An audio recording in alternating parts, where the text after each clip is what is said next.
Now that you've learned something about the book publishing industry, let's shift our attention to the magazine. We will study the history of this medium, look at the ways the industry protects itself from competition from other media, and see how editorial decisions are made. A brief history of magazines. The 17th century. After the printing press became prevalent in Europe, early publishers began to conceptualize the magazine. Forerunners of the familiar modern magazine first appeared during the 17th century in the form of brochures, pamphlets, and almanacs. Soon, publishers realized that irregular publication schedules required too much time and energy. A gradual shift then occurred as publishers sought regular readers with specific interests. But the early magazine was unlike any other previous publication. It was not enough of a news source to be a newspaper, and it could not be considered pleasure reading either. The 18th century. By the mid-18th century, magazines had become a favorite medium of the British elite. And then two prominent colonial printers hoped to duplicate that success in North America. The first American magazines debuted in 1741, when Andrew Bradford's American Magazine and Benjamin Franklin's General Magazine began publication in Philadelphia a mere 3 days apart. Neither magazine lasted long. American Magazine folded after only 3 months, and General Magazine after 6.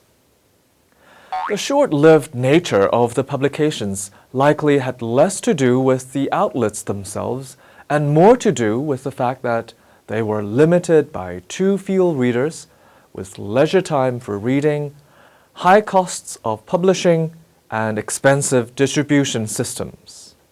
Regardless of the early setbacks, magazines began to flourish during the latter half of the 18th century. By the end of the 1700s, more than 100 magazines had appeared in the nascent United States. Despite this large publication figure, typical colonial magazines still recorded low circulation figures and were considered highbrow. The 19th century. All this changed during the 1830s, when publishers started producing less expensive magazines by taking advantage of a general decline in the cost of printing and mailing publications. This, in turn, resulted in the acquisition of a wider audience. The magazine style also transformed.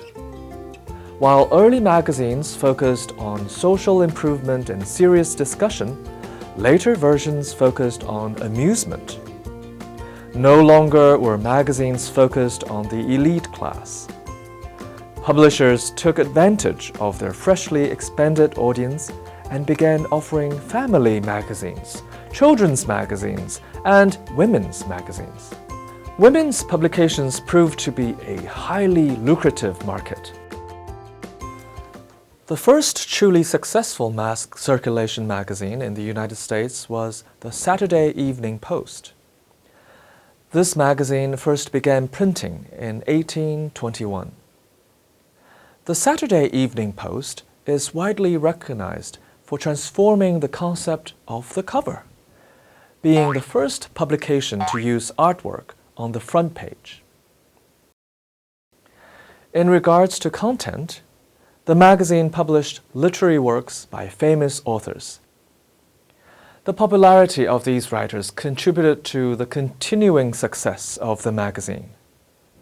While magazines such as the Saturday Evening Post were fairly popular, the magazine industry still struggled to achieve widespread circulation.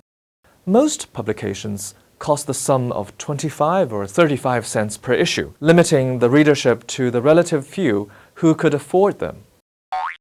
This all changed in 1893, when Samuel Sidney McClure began selling McClure's magazine, originally a literary and political magazine, at the price of only 15 cents per issue. The trend caught on. For the first time, magazines could be sold at a lower price than previously charged. This resulted in a greater circulation, and publications could then begin to charge more for advertising space and further decrease the cost to the customer. The 20th century. By 1900, advertising had already become a crucial component of the magazine business. Magazines became America's first truly national mass medium, and like books, they served as an important force in social change, especially in the muckraking era at the turn of the 20th century. U.S. President Theodore Roosevelt coined this label as an insult, but the muckrakers wore it proudly, using the pages of The Nation, Harper's Weekly, McClure's, and Collier's to agitate for social change. The arrival of the 20th century brought new types of magazines, including news magazines, such as Time and Newsweek, and picture magazines, such as Life and Look. These types of publications came to dominate the industry and attract vast readerships. What these magazines all had in common was the size and breadth of readership. These mass circulation publications built a nationwide market at affordable prices. As such, magazines helped unify the nation. They were the dominant advertising medium of that time, the primary source for nationally distributed news, and the preeminent provider of visual or photojournalism. Over the 20th century, magazines have slowly moved into more specialized, fragmented groupings. The transformation from general interest to niche publications began with the popularization of radio and then television.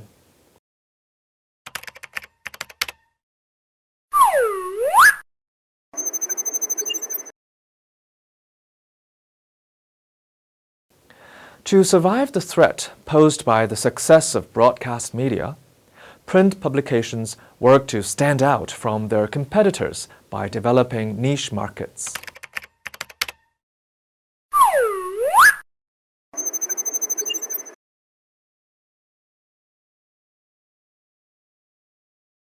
Besides, during this transition, magazine editors found that by specializing, they were also appealing to advertisers hoping to reach specific audiences. No longer were ads just going out to the general public. Instead, advertisers could target particular groups by gender, age, race, class, and social and cultural interests. The 21st century. During the late 20th and early 21st centuries, the advent of online technology began to greatly affect both the magazine industry and the print media as a whole. With so much information available online, advertisers and readers have new access to what they want, causing declines in both revenue and readership for the print media. These changes are forcing magazines to adapt to the increasingly online market by offering web-only features such as blogs, podcasts, and daily news updates. Regularly updating the magazine's online version may help to retain those readers who turn to the internet to receive information. The function of magazines. Magazines control the public's access to information in a variety of ways. They not only dictate which stories get told, but also how those stories are presented. Firstly, the format of magazines plays an important role. In general, the format of most magazines allows for a more in-depth discussion of a topic than is possible in the relatively constrained space available in newspapers. Most large newspapers put a cap on their longest articles, generally at around 1,000 words. Magazines, however, frequently allow for double that word count when publishing articles of great interest. Length, however, varies from magazine to magazine and story to story. Secondly, individual magazines hold the control of which stories reach the public. As might be expected, the choice of stories depends on the political climate, on global events, and other aspects as well. Leading news magazines, Time and Newsweek, both underwent major transitions in their content during the late 20th century. Between the 1970s and 1990s, both greatly increased science articles, entertainment articles, and stories on personal health. Interestingly, despite both publications' stated commitment to news, a dramatic decrease took place in articles on domestic and foreign government affairs. Whether these changes reflect a change in the customer's reading interest or an alteration in the editor's perspectives remain unclear. However, these shifts demonstrate that what is published is entirely up to the magazine and its editorial staff. They are the ones who have the final word. Thirdly, advertisers influence magazine content. Magazines derive approximately half of their income from advertisers. With such a large stake in the magazine industry, advertisers play a major role in deciding which stories are printed. With ad prices driving the magazine industry, many publications are prone to satisfy their advertisers by avoiding some potentially controversial stories. Finally, online news sources have brought along some major changes in the magazine industry. As online media grow, today many advertisers are replacing their expensive print ads with cheaper, web-based advertisements. Advertising revenue has been decreasing steadily since the 1990s, mirroring the rise in online readership. This drop in advertising may, in fact, force magazines to give advertisers more control over their content to avoid losing further funding. The internet has significantly changed the way that the public receives information. The advent of online news has somewhat lessened the control that magazines have over information.